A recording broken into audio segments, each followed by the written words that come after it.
I noticed that.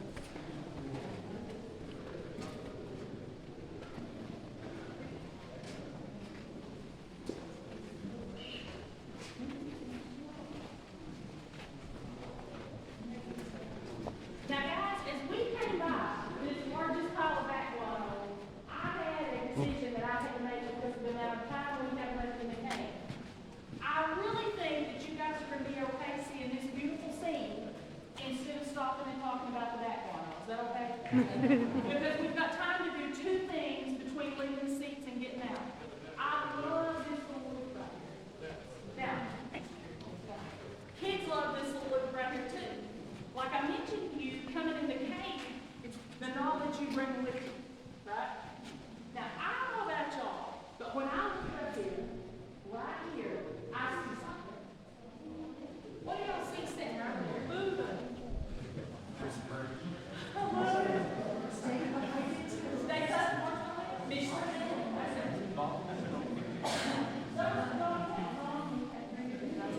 Michelin tire. Well, guys, I have most of the time, kids don't have that background that you guys bring in. Kids tell me they see it snowing. And I tell you that I know it has to be a Yeti. And here's why I know it has to be a Yeti. You know, another name for a Yeti is Bigfoot, right? Well, I know that has to be a Yeti because look right here. There's the big toe and the other four toes on the big foot. So here's the big foot, so that has to be a Yeti.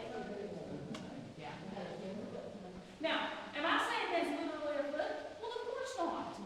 But we've all seen a foot, and we can imagine the big toe sticking up and the other four toes next to it. So there's somebody's left foot up there.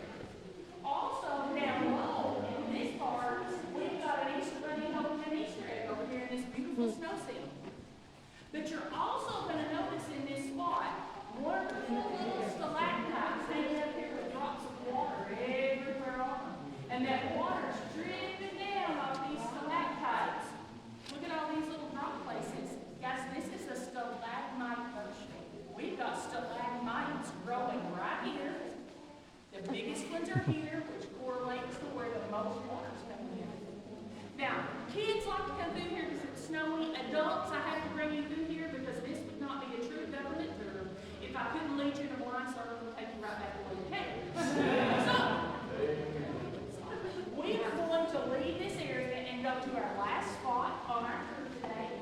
But to get there, we're going to go through Temptation Pass. That's what the guys call it because guess why? You're tempted. It's formation super close. Keep your hands to your side. John's on the other side waiting and watching to make sure nobody touches. So follow along down to our last spot. Why, John?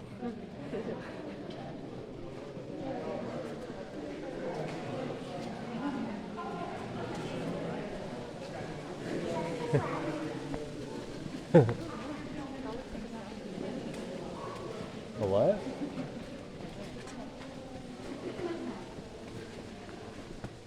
This is weird.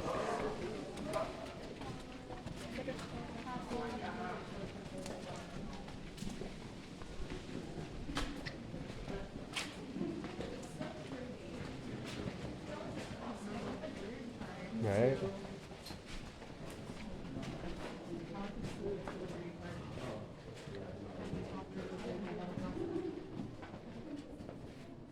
Now guys, come on up the hill over here where it's a little flatter. We can get up here.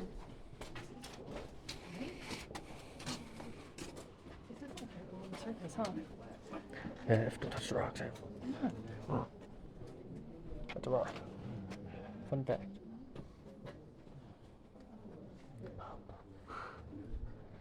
That is poop.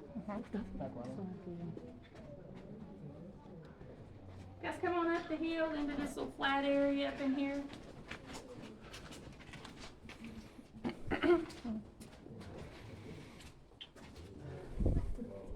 Now, basically here, there's going to be three things that I'd like to point out to you. We are about to exit the cave, but behind me, do you see this large pile of gravel?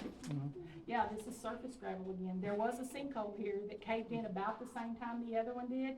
When this gravel washed into this room, it filled the area where you're standing about head high. We had to evacuate it out to make this space. But when it came in, it broke the tips of some of these formations right here. Now, do you remember earlier where I said this was kind of like a potato? Look right here at the end of this one, it kind of looks like we just cut a potato open. White on the middle, the brown on the outside. Now, these tips have water hanging back on them. They're starting to redevelop. A lot of water comes into this space because where we're about 90 feet beneath the surface right now. Now, because of this gravel cave in behind me, this was a great access spot for more bats. But this pile is small, even though it was really close to an entrance. It's small because the ceiling above it, there's only a small spot that's dry. The rest of it is wet. Bats are like us. They don't want to sleep in the wet area. So they only had this small, dry, rough place. They hang on with their toes and hang upside down. So it's a small pile because it's a small space of dry ceiling. But the real reason that we like to stop here is right over here. Whoa. Look at all those beautiful little stalactites. Now, if it wasn't a federal offense, we could snap one off and stick it in a cup of water and drink through it like a straw. They're soda straws. They're hollow on the inside. The water comes down on the inside, leaving a deposit. It'll eventually clog up the tip and cause them to get thicker and turn into a cave carrot to a stalactite. But this is a great place to make you a couple of pictures, selfies. If you would, those of you at the rail, please grab you some good pictures and let people kind of rotate in and out of the spot so everybody can get up next to the rail. This is also a good place to notice that water changes where it comes in.